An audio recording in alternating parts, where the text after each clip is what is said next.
How to do the incline bench press. First, lie down on an incline bench.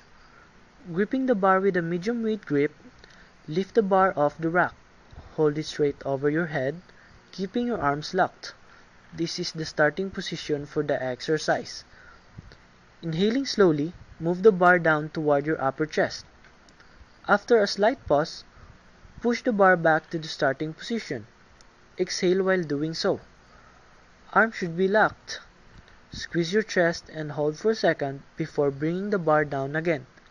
Just repeat the process for the desired number of repetitions.